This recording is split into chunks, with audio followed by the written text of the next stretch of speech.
This conversation is walking us through a method for freeing up space on our calendar, all our commitments, so that we can take better care of ourselves.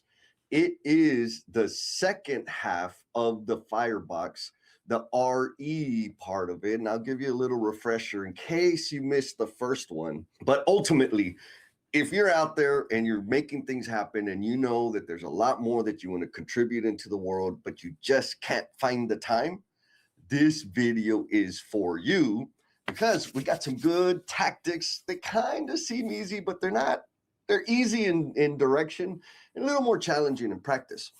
I'm Jesse, and this deceivingly simple framework has helped me and a whole bunch of other ballers out there find ways to shift from being overcommitted and burning out or on the verge of burnout to actually making real measurable progress on the things that matter most to them. In case I didn't say it, I am Jesse, your selfish servant. And I like to tinker with like personal performance.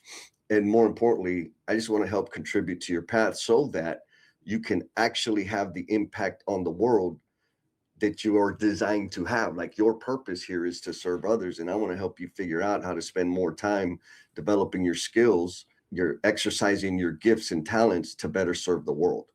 All right, so we are going to get into it. The Firebox. Bam, here we go. So if you weren't here last time, there is a video replay when we talked about the first two, but high overview. If it's your first time here, Firebox, F-I-R-E, F, finish first, I, invest more here, R, reduce, E, extinguish. And so last time we talked about the top two quadrants here. Finish these first. These are the tasks, the commitments, all the things that you got to do on your calendar, in your brain, etc., that are time sensitive, and you have to do them, meaning there's nobody else in the world that can do them.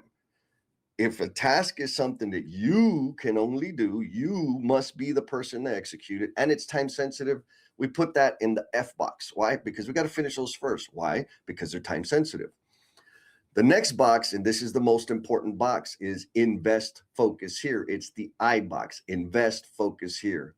These things aren't necessarily time sensitive, or maybe they have more time to them, so they're not like due tomorrow, right now, right now, right now. But also they must be you that makes the decision and takes the action to make them happen.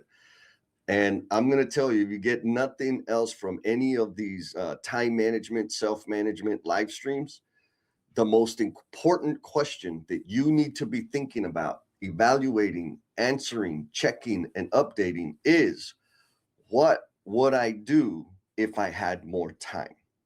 What am I optimizing for?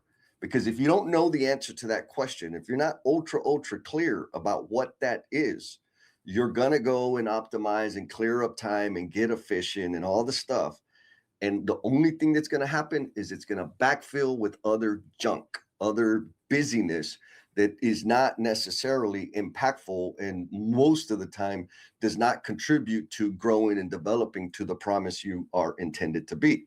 So number one question, what are you optimizing for? What would you do if you had more time? That's what we're trying to build space for. And the answer to that question, a lot of times it's a bunch of things. Beautiful. The answers to that question go into the I box, which is invest, focus here. We did the review. The F box, the I box, we talked about them before. You can go back and watch that live stream or watch that replay to get all the nuts and bolts and details in there. And so what we're going to focus on today is the R box in the E box. R box is reduce. Anything that is time sensitive but doesn't necessarily have to be you. We want to reduce those things. Again, get all the stuff out of your head. What are the tasks? What are your commitments? What are the schedule requirements? What are the things you have on your calendar? There's a bunch of things, right? Walk the dog, wash the car, get the groceries, wash the dishes. Like there's a lot of things that you guys out there have on your plate to get done. Some of those things, a lot of those things do not have to be done by you. And that is the key I know myself for a very, very long time, I had to do everything. I had this hang up, maybe not hang up, but it was just kind of a work ethic thing of any assignment I got, any commitment I made, I was going to do it. I was not okay with handing it off or delegating it, it's noble, right? It sounds great. I'm going to do everything. But the problem was it was in the way of me actually investing in myself and learning new things and building new skills because I had all these other things that I wouldn't let go of. And so, we got a comment here. Miss Linda says, the R box reveals all of your control freak nonsense. No, it's not only you that can do it. Linda, thank you, sister. I don't know if you're calling me a control freak, but it's okay because maybe you've known me. And yeah, I'm a little bit of a control freak. And absolutely, that is I said it at the top, right? That this is a deceivingly simple framework because it's very simple. What are the things that I got to do that are time sensitive? That goes in that I can list that easily. What are the things that I got to do that aren't time sensitive? Easy list. What are the things that are time sensitive that I don't have to do? Easy list. And here's the hard part. And just like Linda said, you'll become aware of your control issues, right? When you start getting into action. So let's stay on that topic. So anything that is time sensitive, meaning it's due here in the very near future, I like to keep that within a week, the next 5 to 7 days. You can make it longer, you can make shorter. That's your call, it's your life. But anything that is time sensitive, and it doesn't have to be done by me, I want to figure out first, get them out of my head and look at them and say, oh yeah, these are all things that need to be done, but I don't have to be the one that does them. Awesome. So now the question is, how do we reduce that thing? Because it's got to be done. Somebody has to do it. And so the first thing I think about is how do I optimize it? And so I have a real nerdy example. And if you spend any time at all scheduling meetings with multiple people, like virtual calls and so forth, that's a pain in the butt. I do not like email. Email is not fun for me. But I do like connecting with groups of people. I do like brainstorming on projects so that we can better serve the people that work for your organization. And that usually takes multiple decision makers to be on the call so we can design something that's going to be meaningful and make a decision that's going to be impactful. The challenge is getting everybody, finding out when they're available. So old school way, Jesse would send emails, send texts, make phone calls to find out, are you available on this day? And then you always get yes, kind of, no, not really. What about this time? And it's a whole bunch of back and forth. And all of that back and forth takes up time. Not just my time, it takes up their time too. So I automate it, right? Or optimize it. There's all kinds of tools out there, digital tools. I've got a meeting poll thing that I use, and I put everybody's email address in there, and I'll identify 3 to maybe 4 different time slots in the future. I send it to them and I say, vote on the one that you can commit to. And then I send the calendar invite. It's very simple. It eliminates a whole bunch of steps. And so back to the image here, that is one way, like reducing the task. Trying to get everybody on the same page is going to take a lot of back and forth and one, which is not fun. How can I optimize it? I use the little app. How can I automate it? I'm working on that. The other one that is super, super hard is to delegate. And I want to be ultra, ultra clear because maybe I'm the only weird one. But for a long time, I had a negative association with the idea of delegating. And it was because my bosses, or some of my bosses at the time, they would come and drop a big old hot pile of poo-poo on my desk that's due tomorrow. And they would say, hey, I'm delegating because I want to help you get some visibility. And I'm like, no, you're not, dude. You've been sitting on this thing for 2 weeks. Now the deadline is here and you're handing it off to me. That's not delegating. So I didn't delegate because I had that negative association with it. Luckily, I had a leader come across and say, no, Jess, here's what you need to think about it is when you think about delegation, it is a method for developing other people's skill sets. And I said, oh, it's like, so if you hand them the task with the appropriate amount of time and help them, give them the resources they need to figure it out and execute the task, that's delegating. I said, oh, Got it. And so that totally shifted my mind. I don't know if that helps you. It might just be me because I got a twisted head about a lot of things. I'm very sensitive. But back to the idea, right? When you got a bunch of things that are your tasks, your responsible, or that are on your calendar, right? That are commitments that you've made, responsibilities, chores are a perfect example of this. You can delegate that. And so my example is I do not like going to the grocery store, but I got to go to the grocery store. I mean, clear example today. I just got back. I was in Dallas yesterday with an amazing group of people at Skiles Group. The day before that, I was in Houston with McCarthy. And I've been traveling around all week.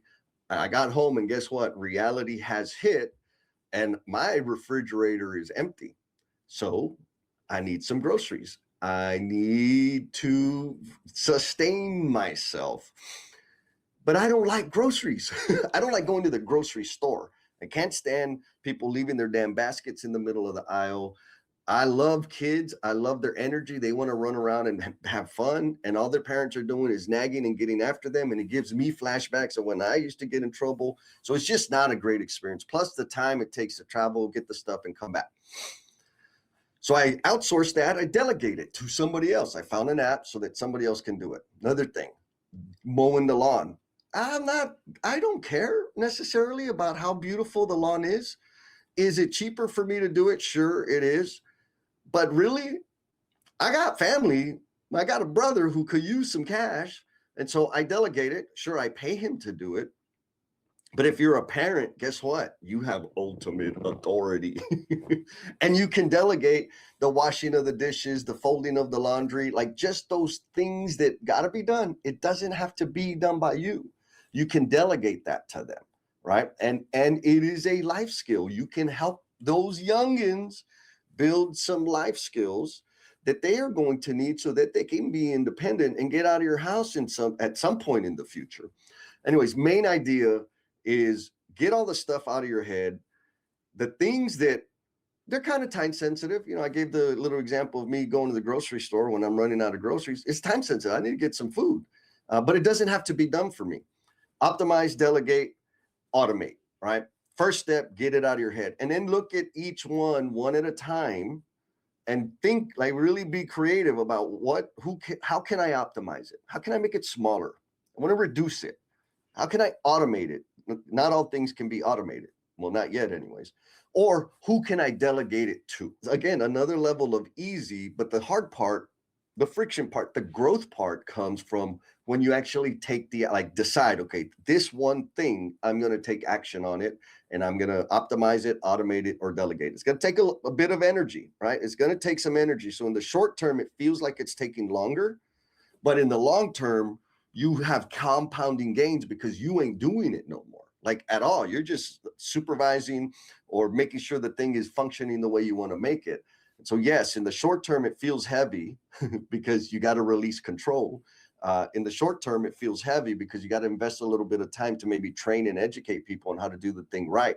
But in the long term, you don't have to touch it anymore. You just kind of got to check in and make sure things are happening appropriately, which is huge. And again, Linda ain't playing, man. She's bringing the real talk this morning. She says the inability to delegate ruins careers.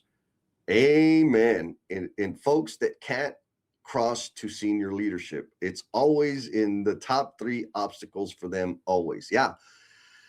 It's tough. You know, delegation is a big, hairy idea. I think we all maybe intuitively understand the word and the intent of the word, but in terms of like practicing, developing the skill to delegate is difficult. There's trust issues, there's control issues, takes a lot of practice. And actually, I've got my buddies over at the Lean Builder. They produced a phenomenal blog, and I always refer it to people because it breaks down, I think it's like 4 or 5 levels of delegation so that you can progressively build the practice of learning how to trust and learning how to delegate and also managing the risk, because you can't just delegate everything, because if it goes wrong, guess who's going to get the attention? It's going to be you. So it's a hairy issue. Anyways, if you want that blog, the link to the blog, drop a note in the comments and I'll hook you up after the live stream. I'll get the link for you because it's valuable. I share it with a lot of people and it brings clarity and like a step-by-step process on how to delegate. Oh, look at that. Craig says, this sounds suspiciously like leadership. It's one of the main leadership principles. Craig, damn it, you let the cat out of the bag. And here's what I got to say. Sometimes people say, how is time management relative to leadership? And this is just my obnoxious viewpoint on leadership. A couple things. One, in order to be a leader, you got to have followers. If you ain't got followers, you ain't a leader. Number two, in order to be a leader, you got to have a direction. And so let's start with direction. Maybe I don't have followers. Maybe you don't have followers. So you got to lead yourself first. How do you lead yourself? You pick a direction and start taking steps in that direction. That's got to happen first before you have followers. In order to effectively and purposefully move in the direction that you have selected, you got to be able to manage yourself. Self-management, also known as time management. What I'm bringing to you is all about managing yourself. You can measure that in time. It's not the other way around. If you ain't managing yourself and you're making poor decisions, it don't matter how much time you have. It all comes down to the decisions that we make and where we allocate our energy and our focus that looks like excellent time management. So anyways, that's my little view on it. Craig, thanks for pointing that out. So we talked about the R box, and now we're going to get to the E box. Again, this is just the second half of the Firebox. And these two boxes are super, super important because time management, high performance is not about doing more.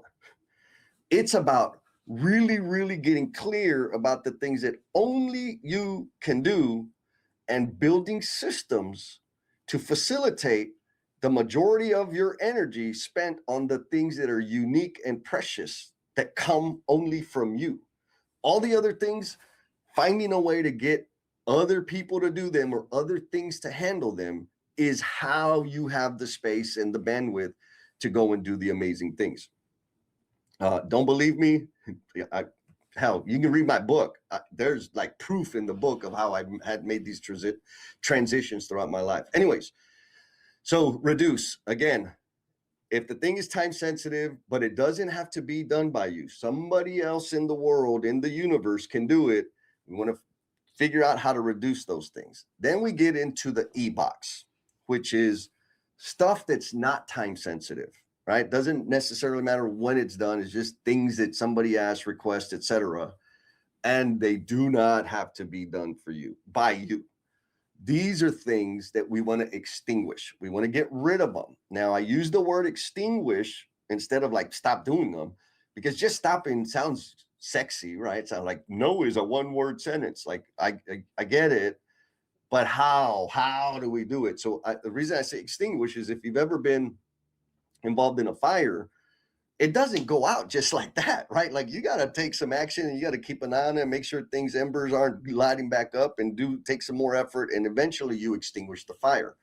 And so same thing here. It's not a one shot wham bam deal. What we want to do here, anything that is not time sensitive and does not have to be done by you, again, give yourself some permission to be flexible and creative in terms of it doesn't have to be done by you. Because right now you probably feel it all has to be done by you. But like for real, can another damn human being, robot, AI, tech, whatever, do the thing? If the answer is yes, it does not have to be done by you. And so what we want to do is extinguish, outsource, have a conversation, or just stop. I know from my experience, a lot of things are very difficult to just stop because there are other people that have an expectation of me continuing to do the thing, to continue to show up for the thing, to be present for the thing. So it's not easy to stop. You can stop, but before you can stop, you got to have a conversation, right? And so that's kind of the meat here. What I want you to take away from this, anything that is not time sensitive and does not have to be done for you, and you want to stop it, have a conversation with whomever it is that has the expectation of you doing it, clicking the buttons or doing whatever it is. I'll give you a perfect example. I've had back in the day when I had a real job, there was one meeting I had on my calendar, and it was at a time that wasn't great.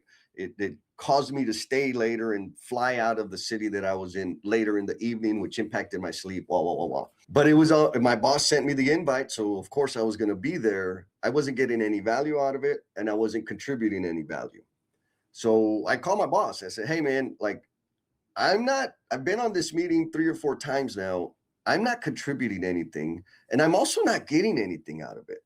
Like, I need some help. Can you clarify what I'm supposed to be bringing to the table, why I'm on the invite?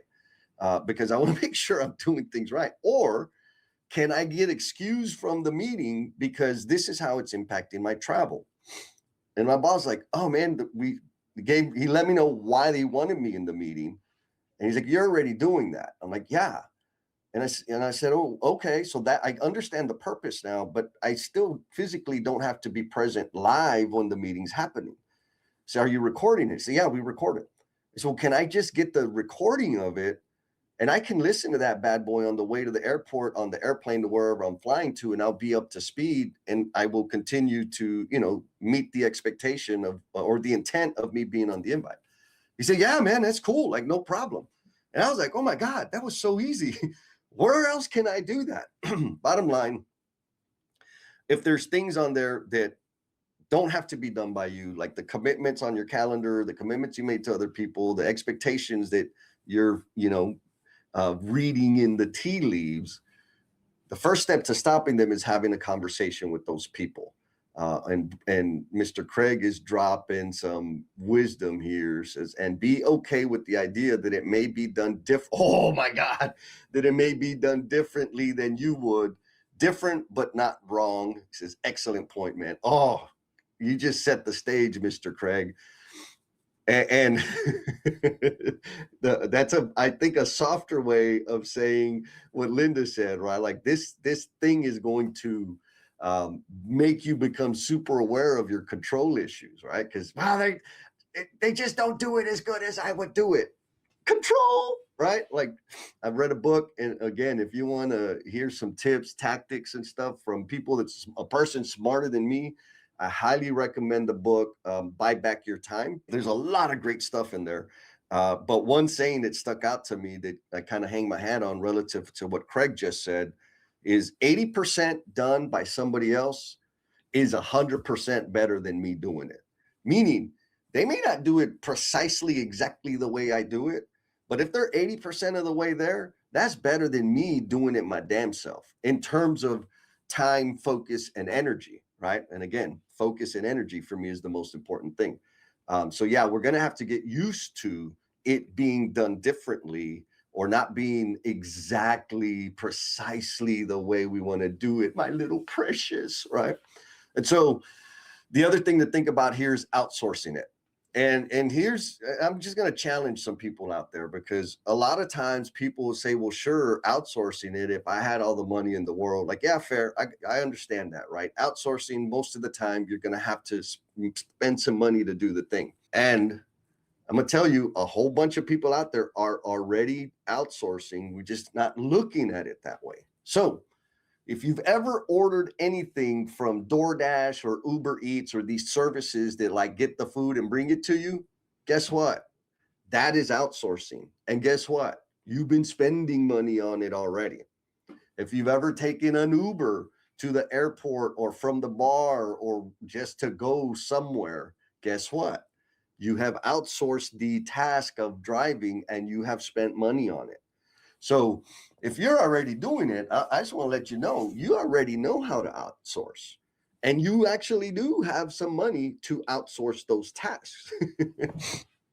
Now, I used this one earlier for the reduce, but also specifically for me outsourcing my groceries. Now I've outsourced my grocery shopping.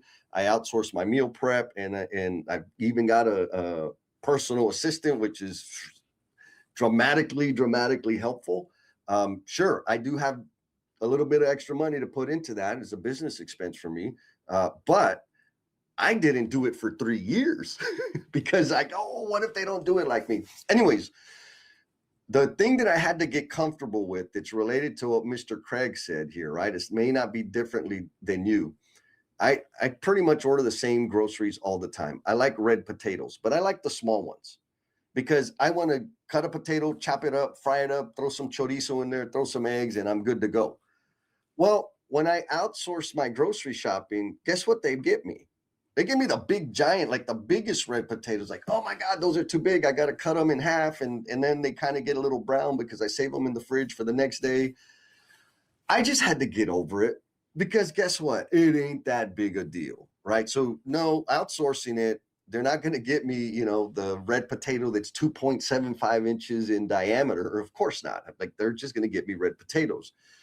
That is a very small thing for me to contend with because I am getting the 3 hours back of not having to go to the damn groceries. And while they're getting my groceries and bringing them to my front door, I'm working on other stuff, or I'm taking a nap. I'm relaxing. I'm thinking. I'm working out. Like all the things that I neglect, all the things that fall in the I box, the invest time here, sleep, exercise, nutrition, relationships, connection with the human beings I care about.